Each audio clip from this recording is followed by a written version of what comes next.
Mais qu'est-ce qu'un lait... Bonsoir un peu, espèce de connard. Bah, va falloir prendre une décision, hein.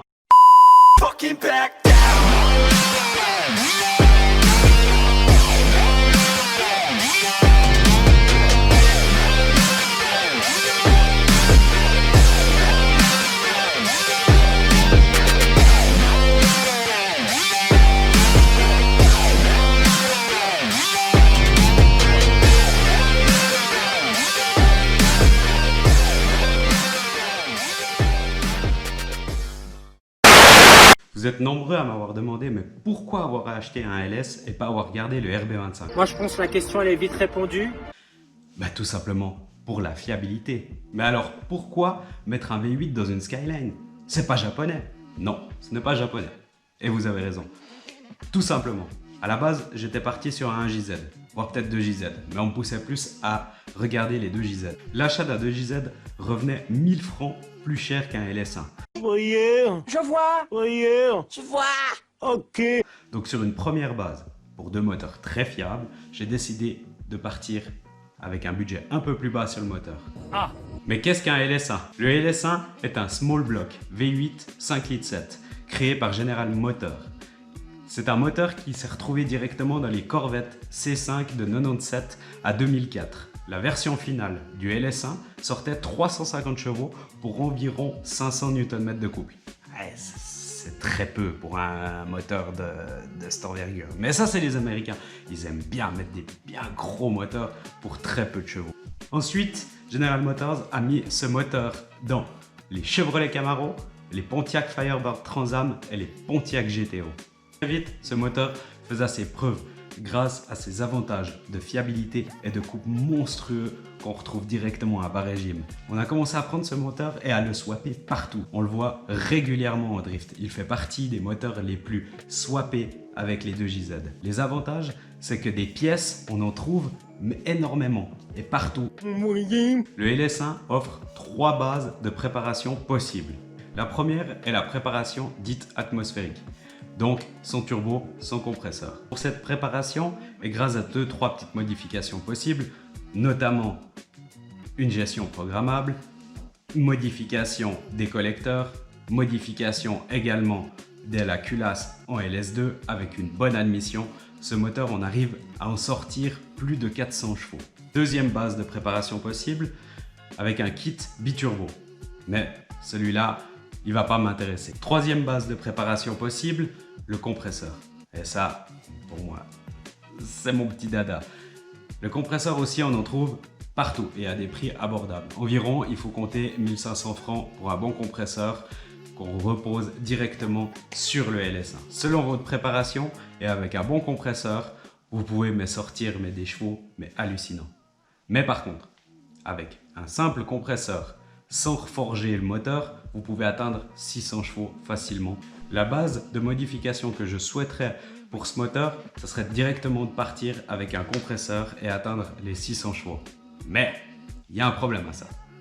Le problème, c'est pas de sortir les chevaux, c'est tout le reste, notamment les jantes. Ah oui, ça on n'en parle pas, hein. Mais avec 600 chevaux, ça veut dire que je vais devoir changer toutes les jantes arrière de ma voiture que j'ai déjà. Je vais devoir acheter des jantes plus grosses. Pourquoi? Parce que je vais devoir mettre des pneus beaucoup plus gros. Et ça déjà, c'est un budget supplémentaire. Et puis on va pas se mentir, drifter avec une voiture de 600 chevaux, c'est un autre budget qu'avec une voiture de 400 chevaux et encore un autre budget qu'une voiture avec 170 chevaux. Typiquement, avec ma BMW, avec 170 chevaux, si je l'équipe avec des pneus neufs, je peux faire une bonne dizaine de tours sur le sec. Avec 400 chevaux, je pense qu'on va réduire environ de moitié. Et avec 600 chevaux, on réduit encore de moitié. Donc imaginez, les pneus passent de 195 à 235, voire à 255 pour le 600 chevaux. Donc récapitulatif, 600 chevaux, je jette tous les pneus et mes jantes que j'ai actuellement.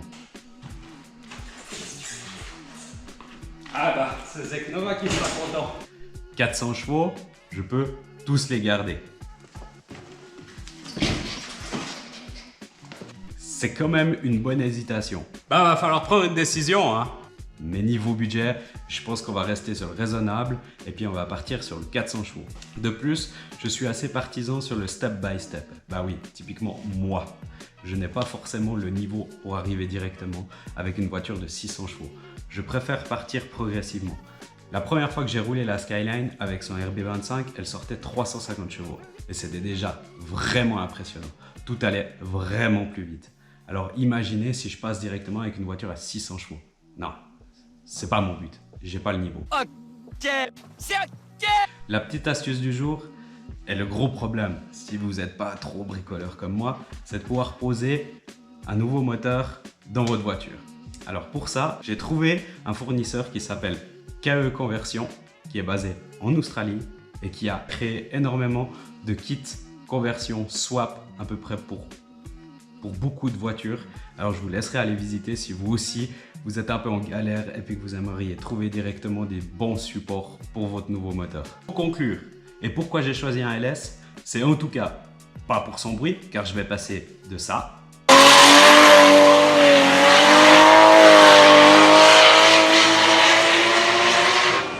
à de ça. Et en le combinant avec un compresseur, je vais sortir ça. Donc non, si j'ai choisi un LS, c'était en tout cas pas pour le bruit, c'est uniquement pour sa fiabilité, la performance qu'on peut sortir avec et le prix des pièces. Actuellement, on continue de la joie et la bonne humeur de préparer la Skyline. C'est la danse des canards qui en sortant de la mare se secouent le bas des reins et font coin coin. Bonsoir un peu, espèce de connard. On est sur l'arceau, on a commencé à contrôler le moteur. Maintenant, on va s'amuser à faire une jolie liste de pièces. Enfin bref, tout ça, je vous expliquerai dans une autre vidéo. Si ça te plaît et puis que tu veux continuer à me suivre, abonne-toi. Fucking back down.